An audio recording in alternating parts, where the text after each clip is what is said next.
Hello everyone, welcome back to Pratima's new vlog. So खूप दिवसानंतर हा व्लॉग येणार आहे. स्पेशल व्लॉग असणार आहे वटपौर्णिमेचा आणि त्यासोबत बऱ्याच गप्पा गोष्टी मजा मस्ती होणार आहे, कारण सगळ्या फ्रेंड्ससोबत आम्ही शूट करतो आहे. सो आता मी आवरते, घरातलं जेवण वगैरे करून आम्ही निघणार आहोत आणि त्यानंतर आम्ही शूट लोकेशनला जाणार आहे. सो एक शूट लोकेशन आमच्या डोक्यात होतं, बट त्याचं काय झालं ते तुम्हाला मी पुढे सांगते. तोपर्यंत मी तुम्हाला काय जेवण केलं ते दाखवते अगोदर. चला.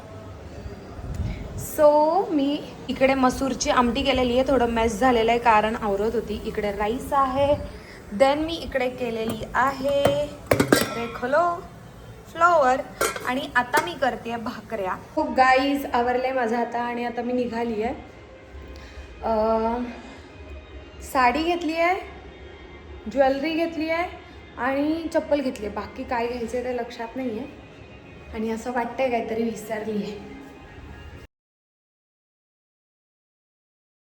चाकणचं ट्रॅफिक जे की 1.5-2 किलोमीटर असतंय आणि आता मी निघाली आहे शूटला.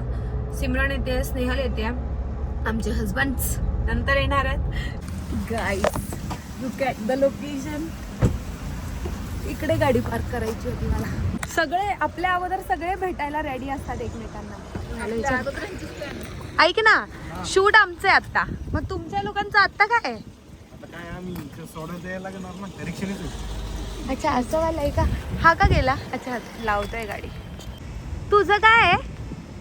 तुम्ही लोक पण शूटला चला आता. अरे थांब, आता प्रतिभालाच दाखवते हे. प्रतिभाला आणि हे कन्फर्म टाकणार आहे मी. आणि बायको करायला लागेल माझं. गाईज हा माहितीये ना कोण आहे? प्रतिभाचा नवरा आहे. सगळ्यांनी तिला आहे ना टॅग करा आणि सांगा तुझा नवरा सिंगल बोलतोय स्वतःला. काय म्हणणं काय आहे तुझं? म्हणजे ती चांगलीच बघेल दीपककडे. काहीच घ्यायचं नव्हतं काहीच, पण ह्या मुलीमुळे मला घ्यायला लागतंय कारण हातात घेऊन ठेवतो. मग मी विचार केला जाऊ देत ना, एकाच्याच हातात कशाला पाहिजे, दुसऱ्याच्या हातात करतो. मग मी आज लेमन टी घेतली, बघूया कशी आहे. पहिल्यांदा ट्राय करणार आहे आपण मॅन्डीमधली लेमन टी. तुझ्यामुळे 1 तास झालाय, तुझ्यामुळे 1 तास, तुझ्यामुळे 1 तास लेट झालाय, तुझ्यामुळे. ऐकायला येते, मुद्दाम करते. तुझ्याचमुळे झालंय, तुझ्याचमुळे. मला माहितीये ना रिझन.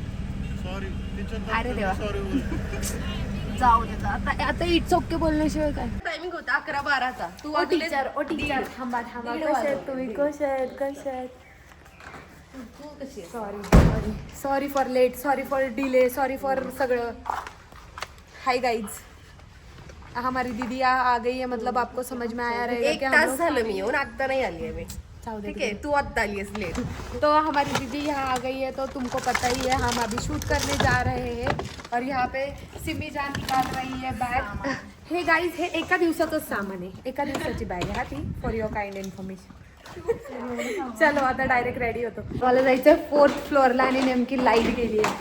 सो आमचं लगेज कष्ट मेहनत चालली. मेहनत.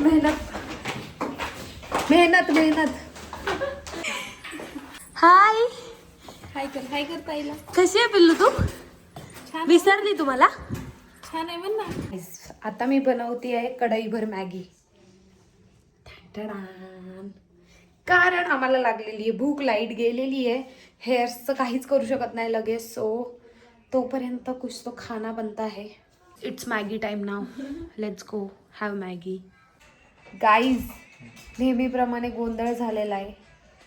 लाईटच नाही आहे. पूर्ण टाईम आम्ही सगळा मेकअप वगैरे 3 जणांचा आवरला without makeup, without light. But आत्ता जर हेअर्स करायचे तर क्रिमिंगसाठी कंपल्सरी लाईट लागणार आहे. त्यामुळे जर लाईट नाही आली तर आम्हाला शॉपवर जाऊन आवरायला लागणार आहे. लेट्स सी काय होते. 2 तास तर नाही आली, आम्ही खूप वेट केलं आहे. 5:36ला लाईट आली आहे. 5:45पर्यंत आम्ही इथेच अजून. आत्ताशी हेअरस्टाईल चालू झाली, कधी जाणार. सन जर डाऊन झाला तर गोंधळच आहे आमचा सगळा. Hello guys.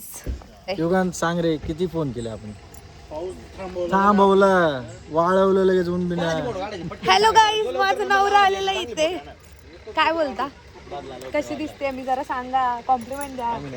आम्ही कोणालाच नाव ठेवत नाही, नाव नाही ठेवत. Guys cut. तो आता शूट चालू करतोय. वाजलेत 6. जिथे यायचं होतं 4 वाजता तिथे 6 वाजता आलेलो आहे. पटपट आवरतो. लोकेशन खूप भारी आहे. या ना इकडेच. अरे बापरे, कारण मला माझा नवरा उचलणार नाही, पण माझ्या मैत्रिणीला उचललंय तिच्या नवऱ्याने. भारी वाटतं. असं जरा कसं असायचं तिच्याकडे बघा त्यांच्याकडे असं त्याच्याकडे स्माईल. थँक्यू. देखो पब्लिक, अपना पब्लिक देखो. लाईट डाऊन झाली आहे पण तरी फोटोज छान आले. का अंधार झाला आहे आम्हाला शूट लोकेशनवर. आणि ॲज युजल माझा मेकअप केलेला आहे ह्यांनी आणि फोटोग्राफर मी मगाशी दाखवला ओमकार ब्रो आहे. सो शूट झालेलं आहे डन अशा प्रकारे. आणि आता हा व्लॉग मी इथेच एंड करते. आम्ही ना ह्यांना इकडे बघा, इकडे बघा, इकडे बघा, इकडे बघा. सो आम्ही आलो हॉटेलला आणि आम्ही यांना सगळ्यांना व्हाईट शर्ट व्हाईट कुर्ते घालायला सांगितलेले. त्याचं कारण असं होतं आउटफिट कोणता पण असला का छान मॅचिंग दिसतात. पण प्रत्येकाने प्रत्येकाच्या नवऱ्याला सांगितलं होतं आणि आम्हाला नव्हतं माहिती प्रत्येकाचा नवरा व्हाईट घालणार आहे. आणि आता एकत्र दिसतात सगळे 4 जण व्हाईटमध्ये, जे की कॉमन आहे. काय वाटतं तुला याचं? भारी वाटतं फुल माफियावाली व्हाईट शर्ट. चलो